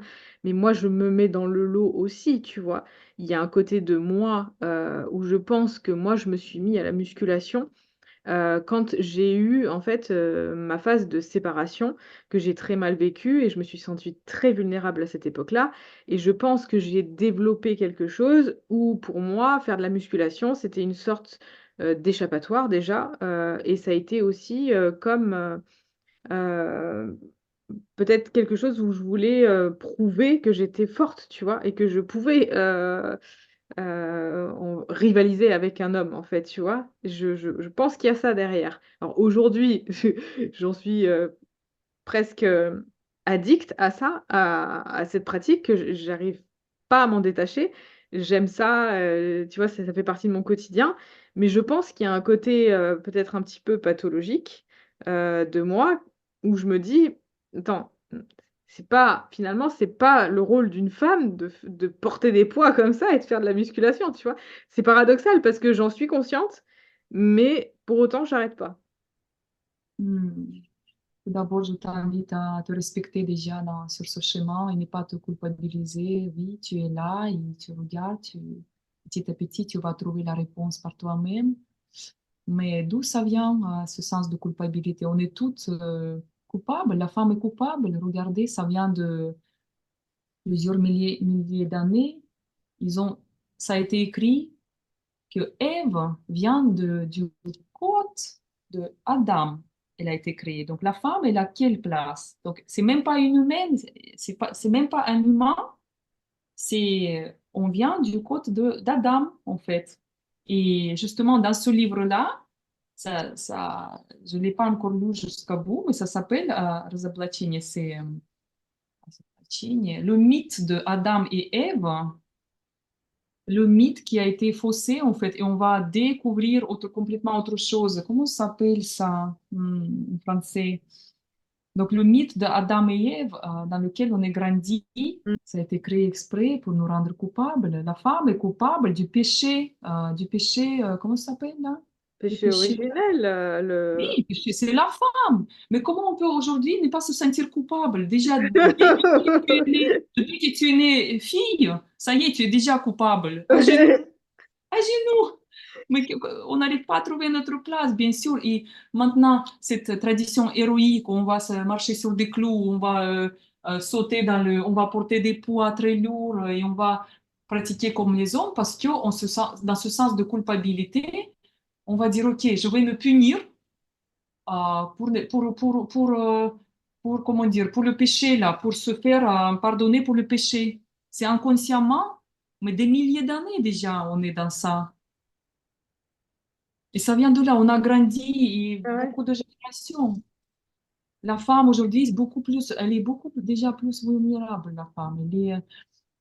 Il existe encore des pays où si c'est l'annonce que c'est la fille dans le ventre, c'est direct à avorter. Et il y a des pays où la fille n'a pas besoin, n'a pas droit au plaisir, on va on va lui découper le clitoris, Mhm. les petites filles. Tout est sous le contrôle, notre corps il est sous le contrôle, on a droit à rien Oui, encore. après, tu as des traditions où les femmes sont complètement voilées, elles n'ont pas le droit de... Ni de Tu vois. parole, ni Oui, oui. d'éducation dans les grandes écoles, ni c'est encore là, c'est encore très fortement là. C'est encore tout un chemin, on se réveille, on se rappelle d'où on vient, on se rappelle, mais c'est tout un chemin encore de guérison et de tellement de siècles d'histoire. Vraiment, c'est important. Par exemple, cette histoire de psychiatrie et psychanalyse.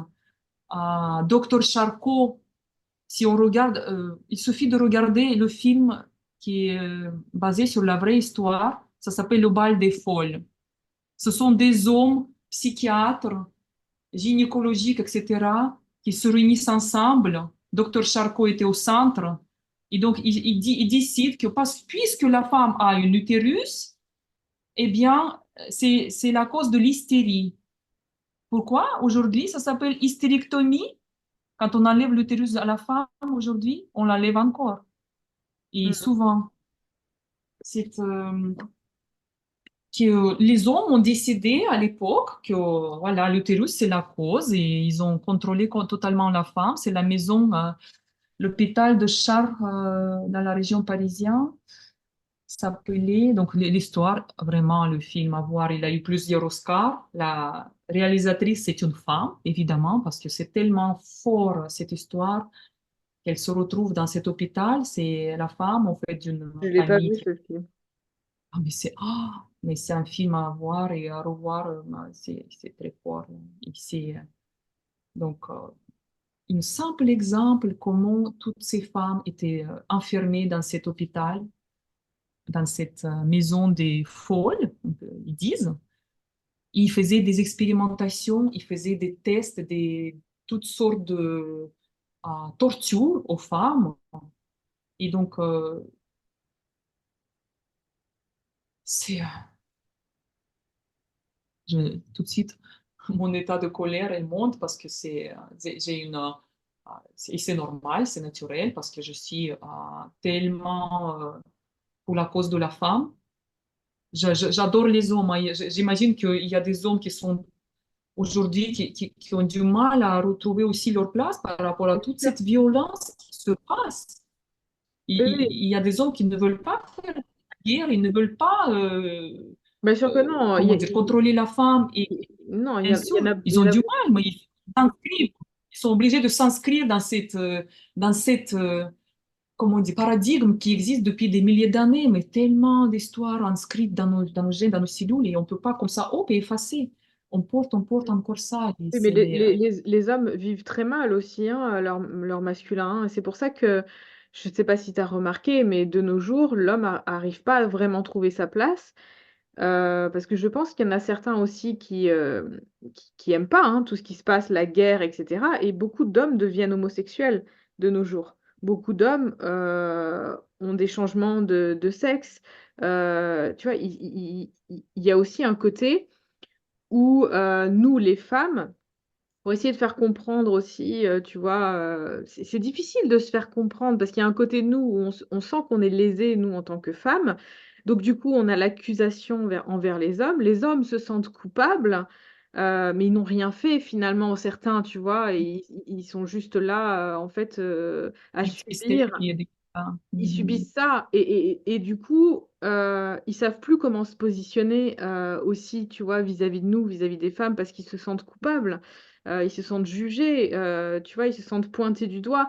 Et il y en a une grande partie des hommes qui n'osent plus être des hommes, qui n'osent plus être le masculin sacré, tu vois, et qui du coup on balaye complètement leur masculin et deviennent complètement efféminés. Tu vois, il y a aussi ça qui est en train de se passer. La société, elle est presque en train de culpabiliser les hommes, de monter les hommes contre les femmes contre les hommes, et les hommes ne trouvent pas leur place. Et du coup, ça devient c'est plus des hommes. C'est, tu sens qu'il y a, il y a un gros. Regarde maintenant, il y a plus d'hommes qui font le service militaire. Il y a plus beaucoup d'hommes qui vont faire la guerre. Aujourd'hui, les guerres, elles sont plus sur le terrain, quasiment. Tu vois, c'est des guerres qui sont plus psychologiques. Ils font des guerres avec des drones aujourd'hui. Et tu vois, c'est là où il y a un côté où faut pas non plus, tu vois, faire culpabiliser les hommes d'être des hommes, leur dire c'est votre faute, etc. Et quelque part, il y en a beaucoup, ils y sont pour rien du tout. C'est la hiérarchie qui s'est mise en place et qui a fait que, on a complètement écrasé les hommes de notre société et on nous a montés les uns contre les autres. Aujourd'hui, on monte tout le monde contre tout le monde. On monte euh, les, les races contre les autres, en disant que c'est eux qui sont pas bien, que c'est eux qui machin, tu vois. Et on monte les hommes contre les femmes, c'est dramatique ce qui se passe, mais C'est sûr que les hommes, ils ont leur propre chemin à faire aussi pour revenir dans notre sacré, comment dire, dans leur essence sacrée et revenir à leur place aussi. Pour moi, l'homme, voilà, pour moi, la femme, c'est celle qui donne la vie, c'est celle qui est la créatrice. Et l'homme, il est là, protecteur, gardien, protecteur, et il a sa place. Et c'est un bien couple sûr. qui est un couple sacré, pour moi, Il fait 50% du travail aussi. Sans l'homme, on pourrait pas avoir d'enfants, tu vois. 50%, je dirais pas, parce que pendant 9 mois, c'est quand même le corps Ouais, de la oui. femme. Oui, oui. Oui, il a donné juste la Ouais. graine, mais tout le travail, l'accouchement et toute la grossesse et tous ces examens, tous ces radios, tous ces examens gynécologiques souvent inutiles. et toute cette violence qui se passe dans les accouchements avec les femmes, c'est tellement violent. Et le corps de la femme, il est violé. Ah ben Donc, oui, oui, et ce puis c'est processus des sacré hommes, en naissance, il est volé et contrôlé. c'est Et la des hommes plupart, en c'est plus des qui hommes vont aussi. Je accoucher. suis désolée, mais c'est encore des hommes. Mais Ils les doivent hommes ont rien accepter, à faire là. Je veux dire, ils n'ont rien moi, à faire. pour moi, c'est une aberration de mettre des hommes gynécologues. Ça, j'ai jamais vraiment compris pourquoi Ils on fait n'ont accoucher. pas leur propre utérus, ils connaissent pas le cycle. Comment ils vont nous dire comment je dois être en bonne santé, en fait? Je Ils comprends vont le pas. dire parce qu'ils l'ont appris sur des cours. Oui, Mais enfin, qui mieux qu'une femme peut comprendre une femme dans ce qu'elle est en train de vivre, même si c'est des hommes qui ont beaucoup de yin, tu vois, qui ont une sensibilité, etc. Mais quand même, malgré tout, tu vois, moi, ça fait partie des choses, et toi aussi, hein, toutes les deux, on a fait nos grossesses le plus naturellement possible et on a accouché à la maison, avec des femmes, et pas avec des hommes. c'est sûr, c'est sûr. Chaque processus, en fait, donc encore une fois, tous ces passages les plus importants, toutes les étapes les plus importantes sont contrôlées encore par la société. De la naissance jusqu'à le départ, ça ne nous appartient pas. Le vrai exemple, que la femme n'accouche pas comme elle veut aujourd'hui. Elle est totalement contrôlée, médicalisée. Je veux bien, la médecine, elle a sa place. Il y a la place où il y a besoin. Mais c'est tellement interventionniste aujourd'hui. C'est trop contrôlé. Et durant l'accouchement, ils veulent toujours accélérer le processus parce qu'ils n'ont pas le temps. Il y a tellement de femmes derrière qui accouchent et qu'ils doivent utiliser une ventouse. Et donc, le bébé, il souffre et la femme, elle déchire, etc., etc. Et c'est un cercle de l'enfer que vit la femme encore aujourd'hui. Et donc, la naissance, donc on revient à la naissance, donc, le bébé qui est né, c'est contrôlé. Ah non, non, c'est pas la maman, on va vous laver, frotter, peser. Tout est contrôlé aujourd'hui par... Et presque on t'autorise tout juste à donner le sein et on donne des biberons pour tout de suite consommer du lait. il y a du contrôle, beaucoup d'interventions, envie de contrôler vraiment, donc, de la naissance jusqu'à le départ. Parce que moi, la façon dont l'enterrement pour mes parents a eu lieu, mais c'est pas comme ça que j'aurais aimé. Moi, j'aimerais pas que mes parents partent comme ça. Et même la façon dont la personne est en train de mourir, est-ce qu'elle est accompagnée? Est-ce qu'on n'a pas droit de venir? Bon, là, c'était la, l'histoire de Covid, mais en fait, est-ce qu'aujourd'hui, le départ, il est vraiment respecté et célébré, honoré de la naissance jusqu'à la mort, on fait tous nos passages.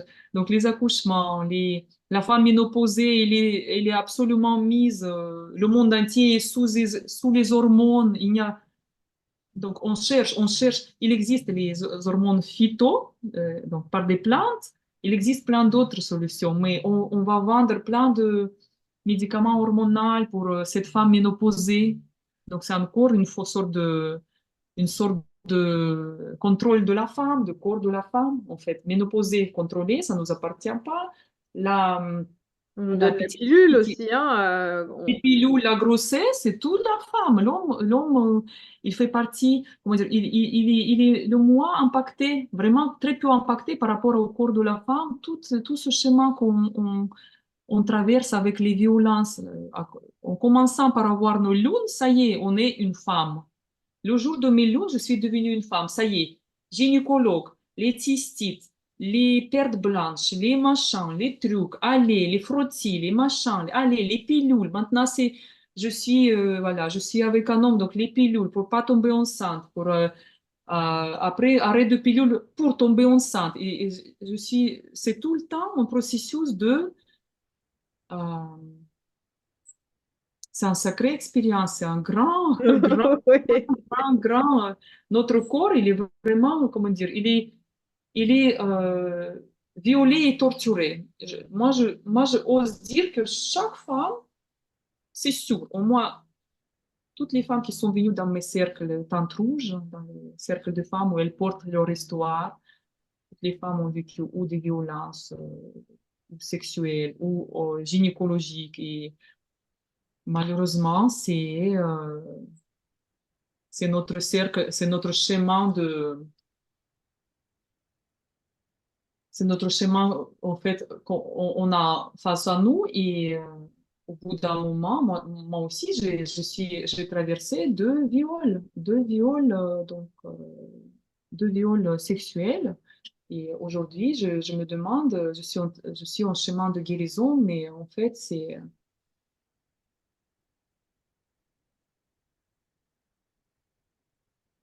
on se sent tellement démuni et vulnérable. Et oui, c'est vrai qu'il y a des femmes qui la colère monte contre les hommes, mais c'est vraiment à trouver moi, je ne peux pas parler pour les hommes, je ne sais pas je ne suis pas un homme, je ne sais pas comment vivre dans le corps d'un homme. Mais pour moi, la femme, elle a retrouvé son corps sacré, son corps cyclique, son corps avec la nature, à se respecter ses cycles, à vraiment, au lieu de dire comment je peux me faire pardonner cette culpabilité qui on ne sait même pas parfois pourquoi. Au lieu de se faire torturer, aller marcher sur les aiguilles, je propose de se poser la question, par exemple, qu'est-ce que je peux rajouter dans mon quotidien pour me sentir encore plus femme, encore plus retrouver ma puissance féminine, en fait. C'est pas que je vais marcher sur des clous et que je deviens très forte, mais ça, c'est une sorte de violence. Et on se fait violer par nous-mêmes, en fait, en faisant ça. Et c'est un cercle, un cercle, un cercle. Et on cherche l'issue parce que c'est non-stop aujourd'hui, toutes ces pratiques où on va se faire des choses pour retrouver notre spiritualité, ok. Mais vraiment, c'est tellement En ça. fait, on cherche notre place, tu vois? Et je trouve qu'aujourd'hui, au sein, hem, des femmes entre elles, je trouve même qu'il y a de la malveillance entre femmes. Tu sais, il y a beaucoup de jugement, de jalousie, moi je l'ai vécu énormément, dans tout le mon processus que j'ai pu faire dans ma vie. À chaque fois que j'ai été dans des, boulots, des jobs où il y avait d'autres femmes, il y a toujours eu énormément de jalousie autour de moi, il y a toujours eu beaucoup de malveillance, tu vois? Et en fait, je trouve que nous, ne serait-ce qu'entre femmes, en fait, on s'entraide pas, tu vois? Il y a pas ce soutien qu'on aimerait avoir, le fait de se retrouver en cercle, tu vois? De pleurer ensemble, d'être vulnérables ensemble, de se soutenir les unes les autres, tu vois? D'être vraiment un cercle de femmes et de sœurs. Moi, je trouve qu'au contraire, on se tire toutes dans les pattes, tu vois? Moi, c'est mon vécu, si tu veux, autour de moi. Ça a toujours été, comme ça. Et c'est pour ça que j'ai eu très, très peu d'amies femmes. Moi, de manière générale, dans ma vie, j'en ai très peu. Ça a toujours été comme une concurrence, tu vois? Même ma propre mère, en fait, il y a une espèce de concurrence avec elle, tu vois? Alors que moi, j'ai jamais, voulu être en concurrence avec personne, j'ai jamais jugé personne. Moi, j'ai toujours voulu être amie avec tout le monde. Mais ça a toujours été très compliqué autour de moi, tu vois? Et ça, je pense que beaucoup de femmes le vivent aussi, ce côté-là, de jalousie, d'envie, de peur aussi, tu vois? Parce que je pense que les femmes ont peur aussi qu'on leur pique leur mec ou des trucs comme ça, tu vois, des fois? Mhm. La femme ne se sent pas en sécurité Oui, aujourd'hui, ouais. totalement pas. Et on est tellement isolés aussi. On est des premières ou des deuxièmes, presque première génération qui, dans l'histoire, était aussi isolée. La femme moderne, elle est tellement seule, vraiment seule aujourd'hui, parce que cette tradition de vivre en communauté, rien que l'époque de ma grand-mère, c'était encore, on avait plusieurs femmes, des tantes, voilà, qui s'occupaient de, par exemple, je deviens maman, et bien, il y a toute une famille, comme une petite communauté qui prend soin de mon enfant. Je suis pas seule, mais Oui. aujourd'hui, on est tellement seul et on doit survivre. On est à la survie aujourd'hui. Et donc, toutes ces réactions entre les femmes, c'est en fait vraiment, comment dire, il y a tellement de douleur et de souffrance derrière qui est cachée. C'est pas notre vraie nature être ennemi la femme envers la femme, mais tout simplement parce que c'est un chemin à guérir encore et à trouver dans les femmes des sœurs. Elle est cyclique comme moi, elle a ses lunes, elle a plein de souffrances aussi. Et même si on voit que son côté succès, parce que ce qu'on nous montre aujourd'hui, c'est que succès, succès, succès de tous les, en russe on dit de tous les fers de repasser, les psh, tu sais, de partout, c'est successful success. Un succès, successful partout. Et ça nous met tellement mal à l'aise parce qu'on doit encore euh, avoir des conquêtes, d'aller vers les résultats, résultats, résultats, résultats. Eh bien, ça nous met vraiment mal à l'aise. Et c'est pas naturel pour notre nature, c'est pas naturel. Parce il y a des moments où on doit descendre dans la vallée, il y a des moments où, mais juste imaginez une femme qui vient de vivre un avortement ou divorce ou perte de l'être cher, mais comment, et tous ces émotions ne sont pas, il n'y a pas de place pour ça, en fait, nulle part. Et on est toute seule, on est isolé en plus. Et ça se cumule, ça se cumule, ça se cumule. Et bien, tellement d'histoires que la femme, elle se jette par la fenêtre et avec son nouveau-né, eh bien, elle marche dans le vide. Et c'est notre, comment dire, moi, je trouve que c'est notre grand. Moi, je suis triste que on est isolé aujourd'hui. Je suis triste que la femme avec ses enfants, elle est toute seule et que elle n'est pas. C'est tellement important aujourd'hui de retrouver cette au moins petite communauté, Oui. quelques sœurs, quelques femmes sœurs. Moi, je peux pas dire que toutes les femmes tout de suite, hop, t'es sœur. Non, mais trouver sa tribu dans le sens où vraiment tu te sens comme chez toi avec cette femme-là. Tu peux tout lui dire, tu peux lui raconter, elle t'accueille tel que tu es. Mais ça, moi, je pense que c'est un des plus grands cadeaux qu'on peut avoir dans sa vie de femme. C'est vraiment trouver sa petite ou sa grande tribu, comme c'est au moins avoir une ou deux sœurs à qui à qui tu peux faire Oui, oui. confiance. À qui tu peux, parler de choses importantes de ta vie et qui va t'aider, te soutenir, ouais, c'est hyper important. Oui, c'est pour ça, suite à ça, donc la cause de la femme isolée et donner la place à toutes ces histoires et donner de la valeur, on peut dire, reconnaître son chemin. J'ai créé, voilà, j'ai créé ces cérémonies rituelles pour la femme, cérémonies de passage. À n'importe quel moment, la femme peut venir.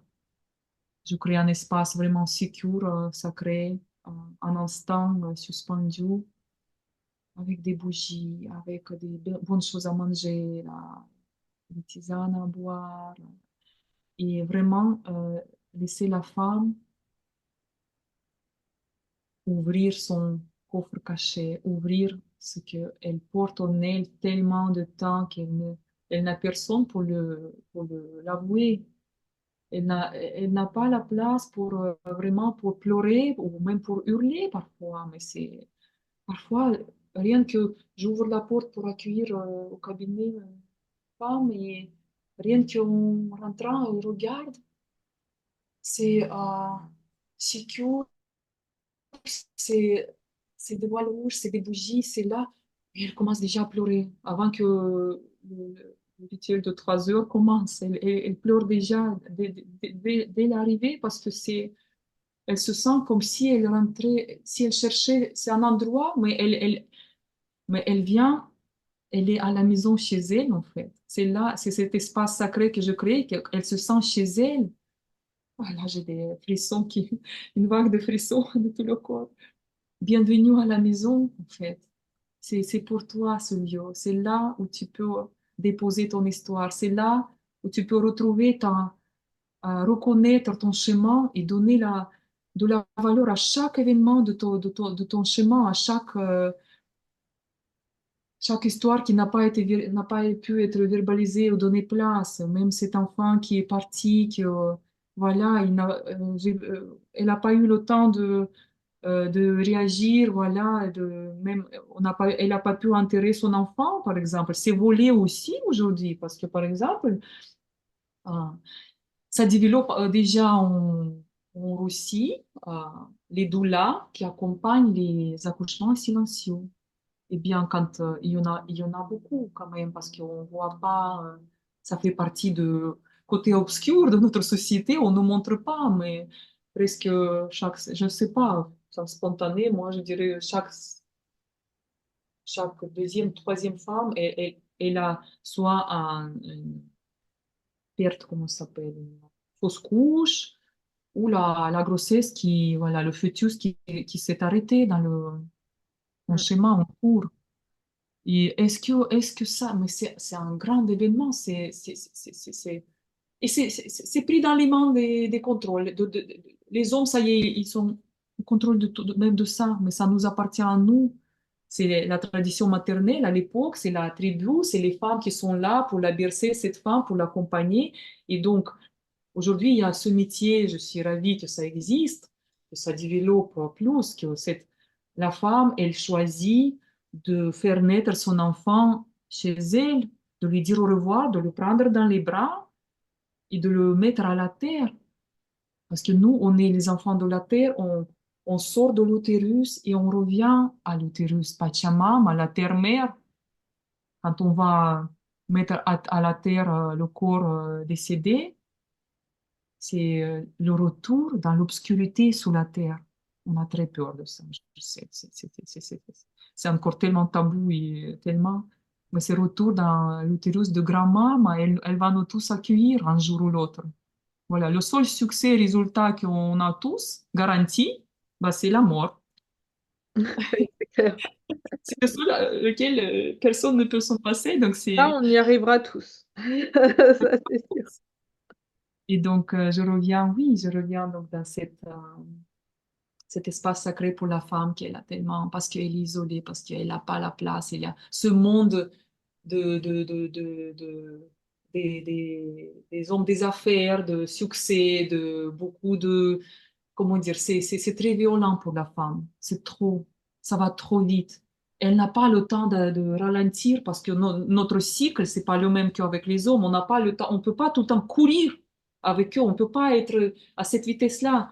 Nous, on a besoin d'aller dans la vallée, hurler, pleurer, danser, crier, j'en sais rien, moi, marcher pieds nus, aller dans la rivière se baigner toute nue, je ne sais pas. Mais vraiment vivre des ralentissements.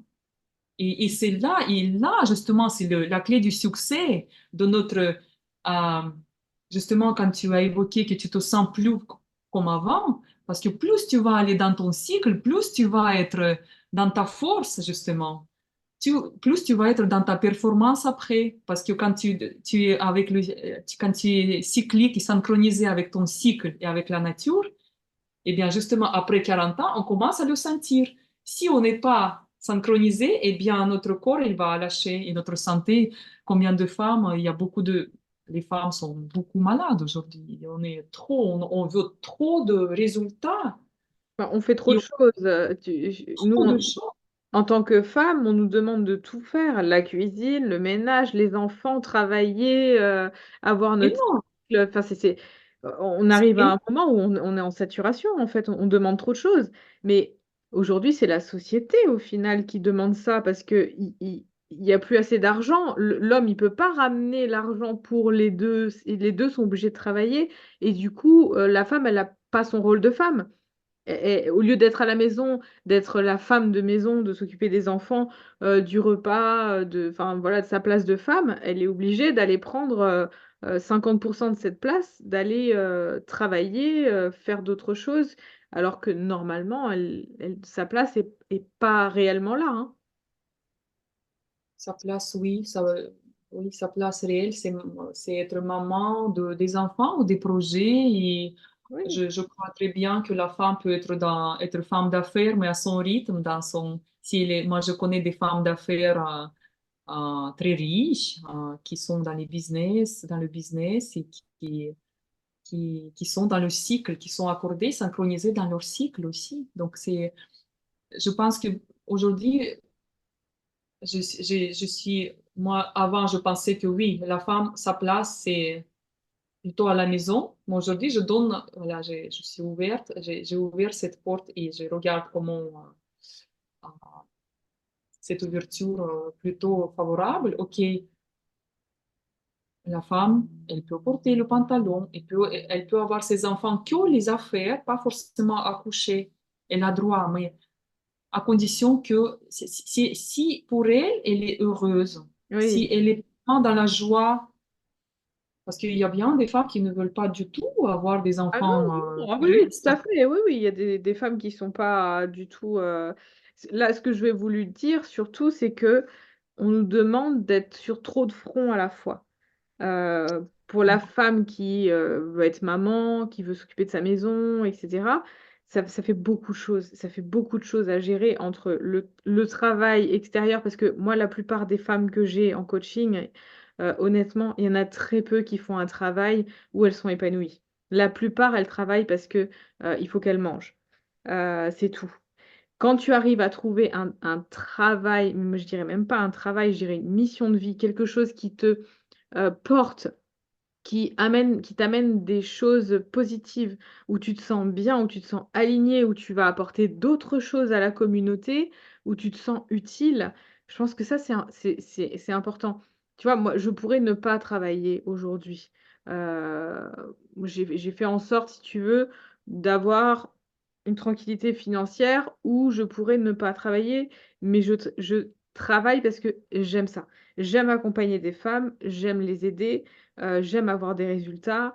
Tu vois, quand j'ai des femmes qui viennent me voir et qui dorment pas depuis 36 ans, qui ont des problèmes divers de santé, et quand les ai en coaching et que j'arrive à résoudre plein de choses comme ça, je me sens tellement utile, tu vois, envers cette femme qui va avoir une vie qui va être totalement différente, qui va pouvoir enfin dormir, qui sera de bonne humeur, qui sera joyeuse, qui sera heureuse, qui pourra faire ses propres projets.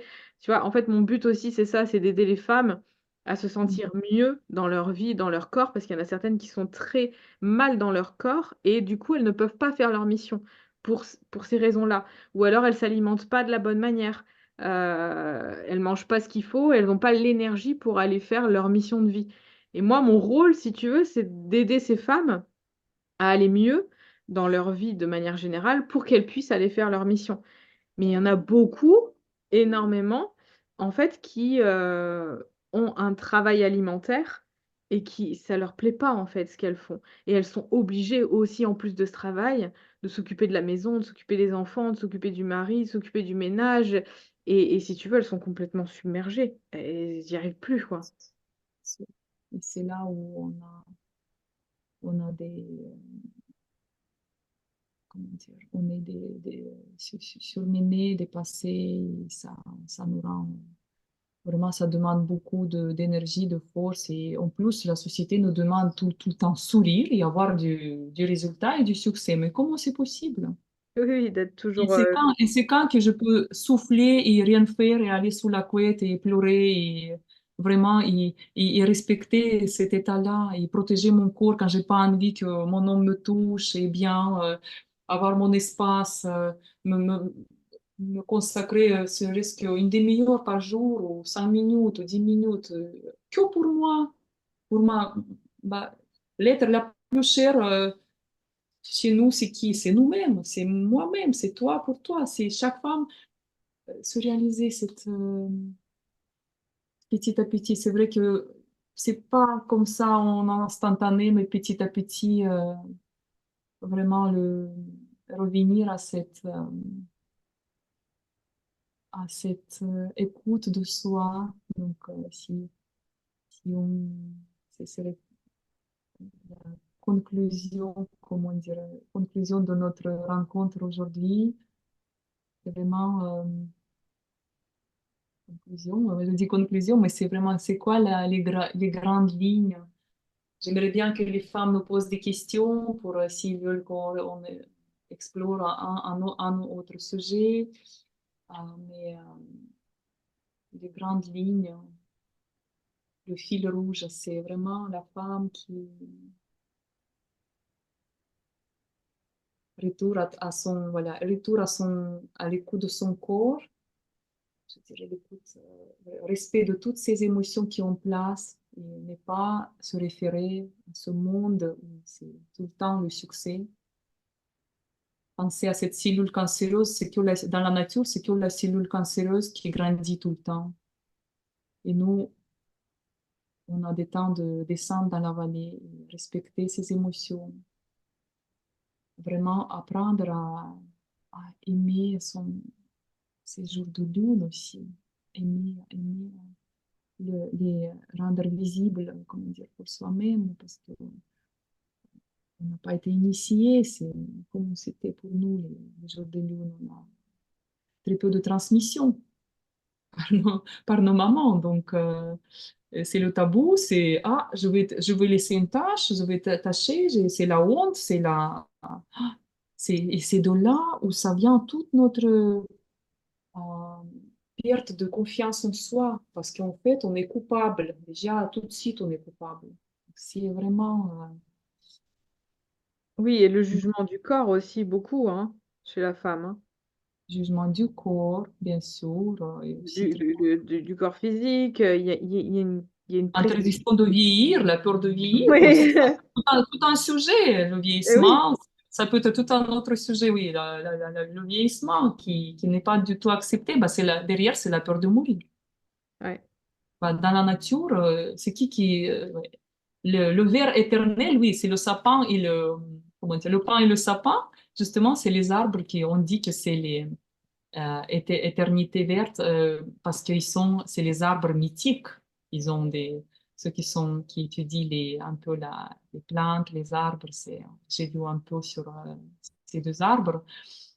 Mais sinon, dans la nature, regardez maintenant, observez les feuilles qui jaunissent, qui tombent, qui se dégradent à la terre. C'est le grand souffle. La terre-mère va faire un grand expire pour aller sous la couette de l'hiver, pour se reposer, pour digérer, pour regarder quels sont, voilà, pour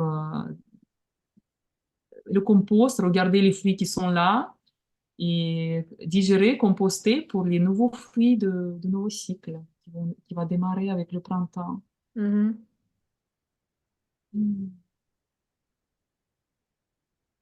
Ok. Euh, Euh, donc, écoute, on va conclure comme ça avec tout ce que tu viens de dire. Et ce qu'on va faire aussi, c'est qu'on va donner la parole euh, aux personnes qui nous écoutent et qui auraient éventuellement des questions à te poser et qui nous les mettent en commentaire pour qu'on puisse éventuellement faire une nouvelle interview avec une foire aux questions avec des vraies questions, des vrais sujets auxquels tu pourrais répondre peut-être un peu plus en détail, déjà par rapport à tout ce qu'on a dit.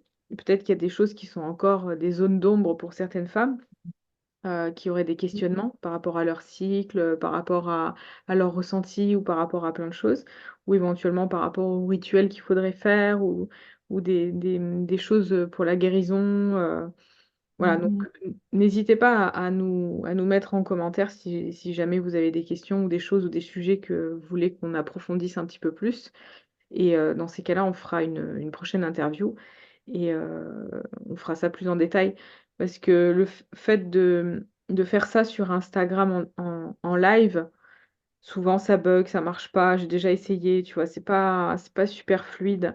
Il vaut mieux, tu vois, avoir les questions et puis peut-être avoir un peu le temps de préparer certaines choses s'il y a des choses qui sont importantes, tu vois, à vraiment développer et à y répondre un peu plus en détail à ce moment-là.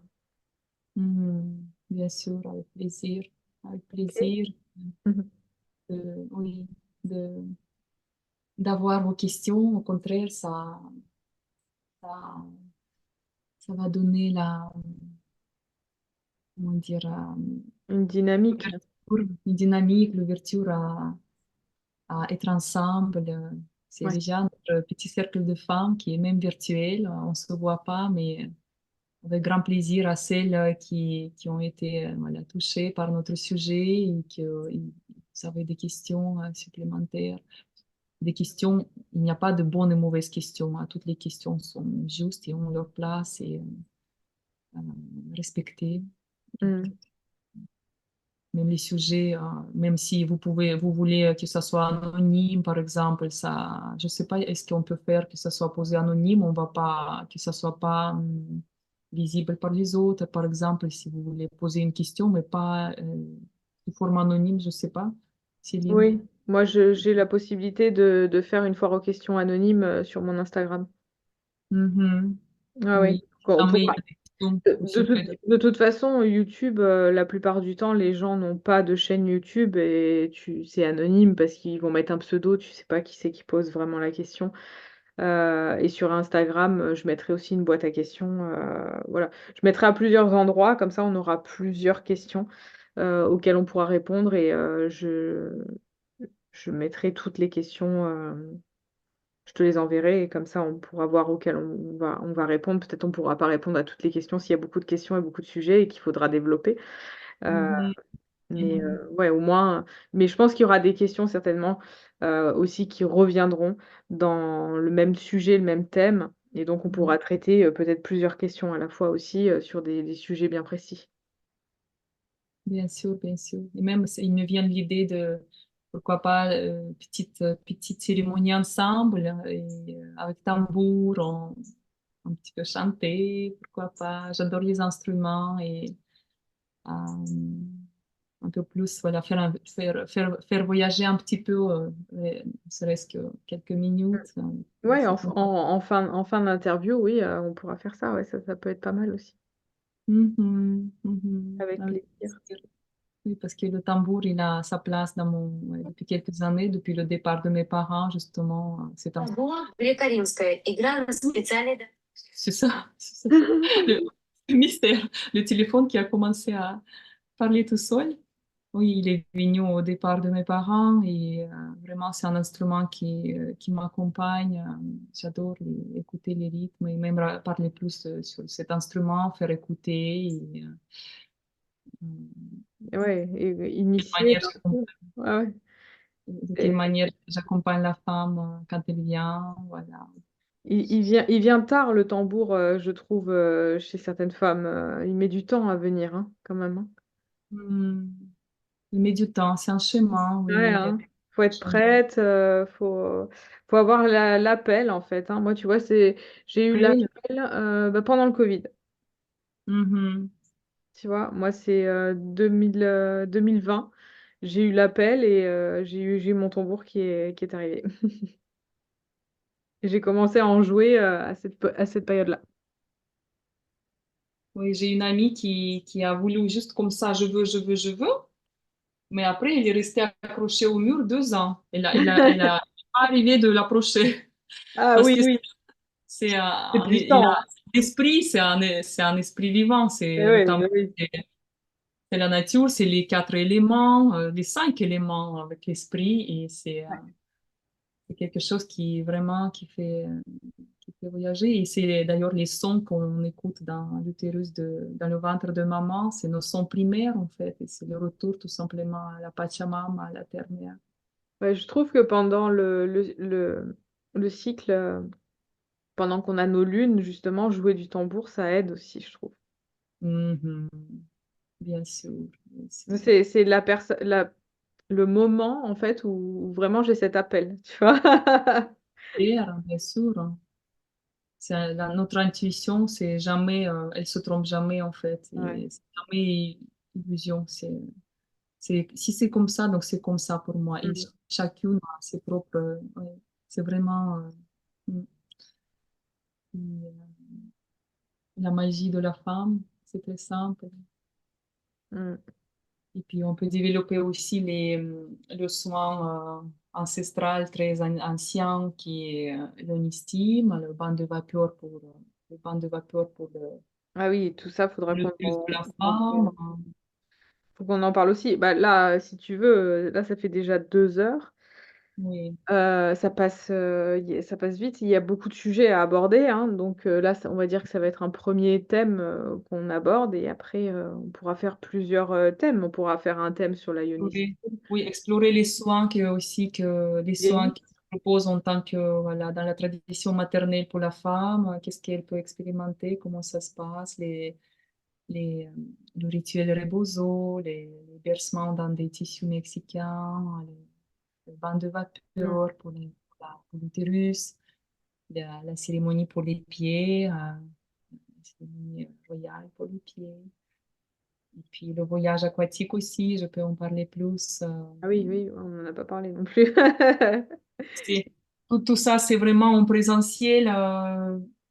Ça m'arrive d'accompagner en visuel, faire même accompagner. Souvent, c'est des femmes enceintes qui, en visio, avec mon tambour, avec le chant, je suis présente pour la femme. Ça me manque le toucher parce que j'adore le toucher. Je suis vraiment praticienne bien-être dans le toucher, le corps, j'adore le corps et dans l'eau, c'est dans mes bras, dans des tissus et le contact pour moi, voilà, Mm, j'adore le présentiel, mais ça m'arrive vraiment accompagner les personnes aussi en visuel pour soutenir et la cérémonie, elle se crée toute seule et Bien sûr, on va se connecter aux ancêtres, on va allumer la bougie, elle là-bas, moi ici, et puis ça marche aussi ouais, bien. bien sûr. Ça peut être vraiment un soutien, oui. Grâce au Covid, on a découvert plein Oui, de oui. possibilités au visuel. En visuel. Donc, Et ça, on se rend compte que avantage. finalement, l'espace-temps n'a pas d'impact. L'endroit où on est, tu vois, ça n'a pas vraiment d'impact. Mhm. C'est Ça n'a c'est pas c'est surtout de la connexion, en fait, hein. Peu importe que tu sois à l'autre bout du monde, s'il y a la connexion, on l'a, hein. Oui, oui, oui, oui, c'est sûr, c'est sûr. Ça va me manquer le toucher physique, le Oui, hein. contact. Mais Ouais. par exemple, si la femme se met à pleurer, moi, Mais oui, j'adore la prendre dans les bras, par exemple, si elle autorise. Je- Mais c'est quelque chose qui va me manquer, par exemple, voilà, moi, je oui, peux être là à côté si elle pleure, comme dans un cercle de femmes aussi, on peut comme les femmes éléphantes, tu sais, dans la nature, quand la éléphante femme met bas, quand elle va faire naître son bébé, toutes les autres mères éléphants se mettent en cercle pour la protéger, parce que pour que les, le bébé ne soit pas attaqué mmh. à l'accouchement. Donc voilà, j'ai des frissons là. Là, c'est la C'est là que nature. tu vois que les animaux, Voilà, cercle de femmes. Voilà, elles sont là pour protéger cette femme qui est au centre, qui met bas, qui est vulnérable. Et c'est là la force, c'est là notre ouais, force féminine. C'est là notre magie, notre sacré pouvoir dans dans notre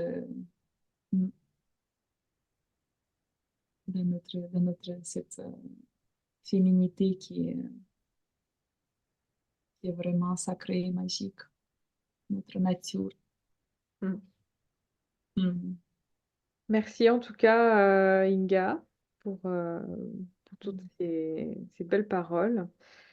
On se retrouve très, très vite avec, les questions, voilà, que les personnes voudront bien nous poser en dessous et je te fais plein de bisous. Mhm. Bisous, bisous.